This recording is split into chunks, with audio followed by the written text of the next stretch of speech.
Assalamualaikum warahmatullahi wabarakatuh. Kami dari kelompok 3 mata kuliah Ekonomi Makro, Program Studi Ekonomi Pembangunan, Fakultas Ekonomi dan Bisnis, Universitas Islam Negeri Syarif Hidayatullah Jakarta. Pada kesempatan kali ini, kami akan membahas jurnal dari Universitas Jima Ethiopia dengan judul Faktor Penentu Makroekonomi dari Inflasi di Ethiopia dengan pendekatan ARDL untuk kointegrasinya. Sebelum masuk ke pembahasannya, izinkan kami untuk memperkenalkan diri. Saya Yasir Arafat Ramadan dengan NIM akhir 118.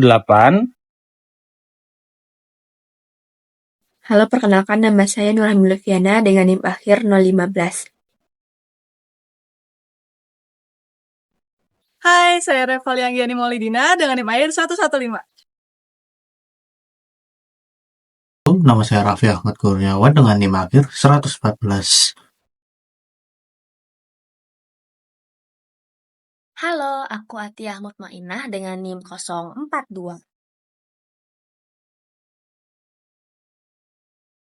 Oke, langsung aja kita masuk ke pembahasannya. Halo teman-teman, hari ini kita akan mengupas sebuah penelitian penting mengenai salah satu tantangan ekonomi terbesar yang dihadapi banyak negara berkembang, yaitu inflasi. Kita akan mendalami studi berjudul Faktor Penentu Makroekonomi dari Inflasi di Ethiopia dengan pendekatan ARDL untuk kointegrasi yang ditulis oleh para mahasiswa dari Universitas Jima Ethiopia. Inflasi atau kenaikan harga barang dan jasa secara umum dan berkelanjutan dapat menggerogoti daya beli masyarakat dan mengganggu stabilitas ekonomi. Oleh karena itu, memahami faktor-faktor apa saja yang mempengaruhinya menjadi sangat krusial bagi para pembuat kebijakan. Penelitian ini secara khusus berfokus pada kasus di Ethiopia, sebuah negara yang mengalami berbagai fase inflasi dan pertumbuhan ekonomi dalam beberapa dekade terakhir.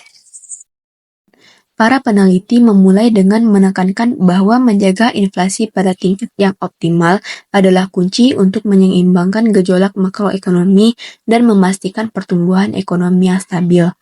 Di Ethiopia, meskipun ada periode pertumbuhan PDB real yang mengesankan, terutama sejak 2003 atau 2004, negara ini juga menghadapi tantangan inflasi yang tinggi, bahkan seringkali mencapai 2 digit.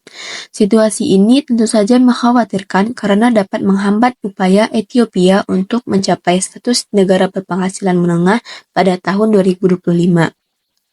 Beberapa penelitian sebelumnya telah mencoba mengidentifikasi penyebab inflasi di Ethiopia dengan fokus pada variabel seperti jumlah uang beredar, pertumbuhan PDB, dan defisit anggaran. Namun, para penulis studi ini menyoroti adanya beberapa celah dan inkonsistensi dalam literatur yang ada. Misalnya, pengaruh pertumbuhan penduduk terhadap inflasi di Ethiopia belum banyak diteliti secara empiris, padahal Ethiopia adalah salah satu negara terpadat di Afrika. Selain itu, terdapat perbedaan pendapat mengenai dampak PDB real dan nilai tukar efektif real terhadap inflasi. Inilah yang memotivasi para peneliti untuk melakukan kajian yang lebih komprehensif. Terdapat teori-teori yang mendasar. Sebelum masuk ke analisis data, para peneliti mengulas beberapa teori utama mengenai inflasi.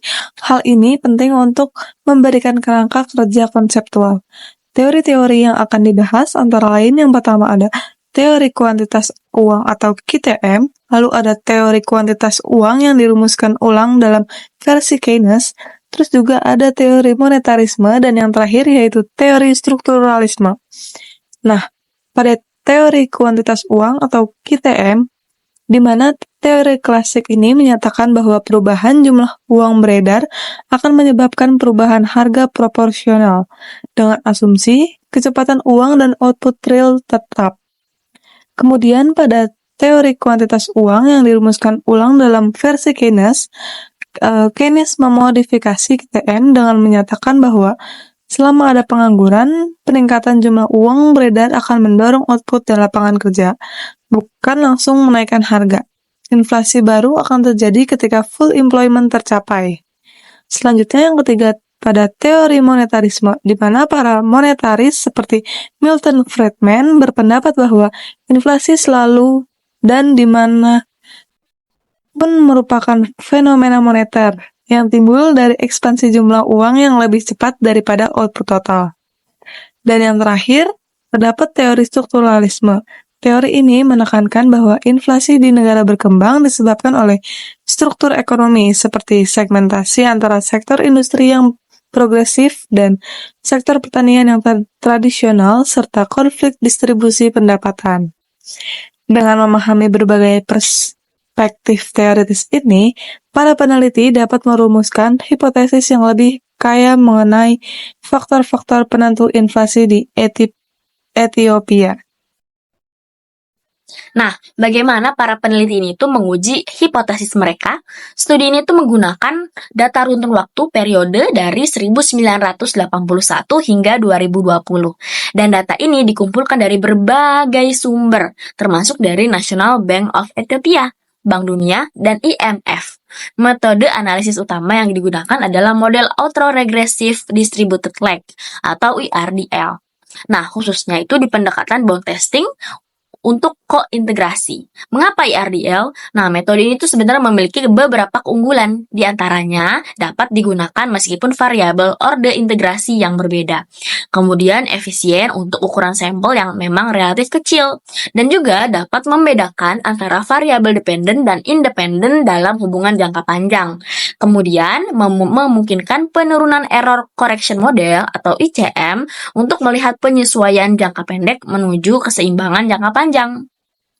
Sebelum analisis IRDL, dilakukan juga uji stasionaritas menggunakan augmented Dickey-Fuller dan Phillips-Perron untuk memastikan validitas model. Hasil yang menunjukkan bahwa hampir semua variabel itu memiliki stasioner setelah first difference. Kemudian, variabel-variabel yang diteliti ini juga sebagai penentu inflasi atau diukur dengan indeks harga konsumen. Nah, dan itu meliputi uang jumlah beredar, produk domestik bruto, jumlah penduduk, nilai tukar efektif real, impor barang dan jasa, tabungan nasional bruto, suku bunga pinjaman, serta variabel dummy untuk menangkap dampak perubahan kebijakan dari sistem sosialis ke ekonomi yang memang berbasis pasar pada tahun 1991.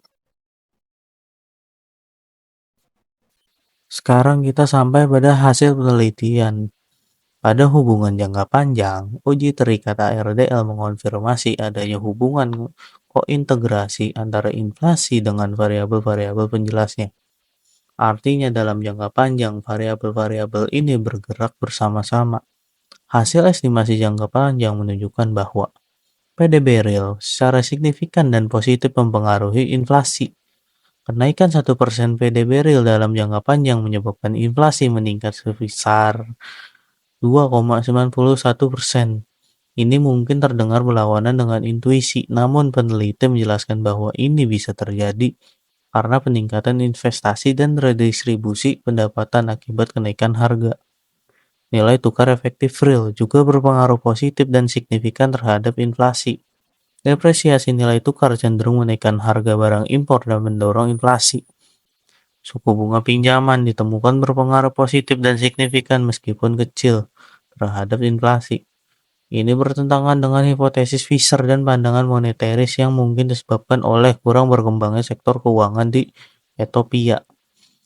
Jumlah uang beredar dalam jangka panjang tidak signifikan secara statistik. Impor dan tabungan nasional bruto memiliki pengaruh negatif dan signifikan secara lemah pada tingkat 10% dalam jangka panjang. Jumlah penduduk berpengaruh positif namun lemah dalam jangka panjang. Variabel dummy, perubahan kebijakan ke ekonomi pasar berpengaruh positif signifikan terhadap inflasi dalam jangka panjang. Selanjutnya hubungan jangka pendek. Model koreksi kesalahan atau ECM, model koreksi kesalahan, menunjukkan seberapa cepat ketidakseimbangan jangka pendek kembali ke keseimbangan jangka panjang. Koefisien ECM sebesar negatif 0,53 mengindikasikan kecepatan penyesuaian yang tinggi, di mana lebih dari 50% ketidakseimbangan terkoreksi dalam setahun. Dalam jangka pendek, jumlah uang beredar, pertumbuhan jumlah uang beredar saat ini dan 1 tahun sebelumnya memiliki dampak kuat dan positif terhadap inflasi. PDB real berpengaruh positif dan signifikan. jumlah penduduk sangat signifikan dan bertanda positif, menunjukkan bahwa peningkatan jumlah penduduk sebesar 1% meningkatkan inflasi sebesar 0,92%. Ini menyoroti pentingnya variabel ini yang sebelumnya kurang diperhatikan. Impor tahun sebelumnya berpengaruh positif signifikan. Selanjutnya tabungan nasional bruto. Tabungan tahun ini berpengaruh negatif, sedangkan 1 tahun sebelumnya berpengaruh positif. Penemuan dari penelitian ini memberikan beberapa wawasan penting. Pertama, peran PDB real yang positif terhadap inflasi, baik jangka pendek maupun jangka panjang, menjadi catatan menarik yang mendukung beberapa studi sebelumnya di Ethiopia. Kedua, nilai tukar efektif real adalah pendorong inflasi jangka panjang yang signifikan, yang kemungkinan besar berkaitan dengan devaluasi mata uang yang progresif. Ketiga, jumlah penduduk terbukti menjadi faktor pendorong inflasi jangka pendek yang kuat, mengindikasikan tekanan dari sisi permintaan. Keempat, jumlah uang beredar lebih berpengaruh dalam jangka pendek. Berdasarkan temuan ini, para peneliti memberikan beberapa rekomendasi kebijakan. Pertama, mengelola nilai tukar. Daripada terus-menerus melakukan devaluasi untuk mendorong ekspor yang mungkin tidak efektif karena elastisitas impor yang rendah, Ethiopia sebaiknya fokus pada diversifikasi produk ekspor dan membangun industri substitusi impor. Ini akan membantu menstabilkan nilai tukar yang mengurangi inflasi impor. Kedua, kebijakan moneter yang bijaksana. Mengurangi pertumbuhan jumlah uang beredar atau mengarahkannya ke investasi produktif dapat membantu mengendalikan inflasi jangka pendek. Ketiga, mengatasi tekanan populasi dari sisi penawaran. Pemerintah perlu meningkatkan kapasitas produksi, terutama di sektor pangan, mengingat inflasi makanan adalah komponen utamanya, dan menciptakan lingkungan yang kondusif bagi produsen swasta untuk mengimbangi permintaan yang meningkat akibat pertumbuhan penduduk. Kebijakan harga tetap untuk bahan pokok juga bisa dipertimbangkan. Penelitian lebih lanjut adalah kebijakan yang keempat, yaitu mengingat hubungan positif antara PDB real dan inflasi. Penelitian lebih lanjut diperlukan untuk memahami secara spesifik bagaimana pertumbuhan output real terkait dengan kenaikan harga di Ethiopia dengan membedakan model sisi penawaran dan sisi permintaan inflasi. Sebagai kesimpulan, penelitian oleh Tolasa, Wakesum, dan Mulatu ini memberikan kontribusi berharga dalam memahami dinamika inflasi yang kompleks di Ethiopia.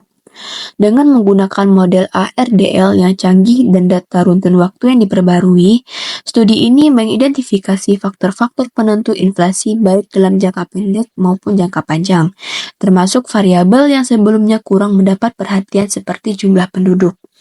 Temuan-temuan ini tidak hanya penting bagi Ethiopia dalam merancang kebijakan makroekonomi yang lebih efektif untuk menstabilkan harga dan mendukung pertumbuhan berkelanjutan, tetapi juga memberikan pelajaran bagi negara-negara berkembang lainnya yang menghadapi tantangan serupa.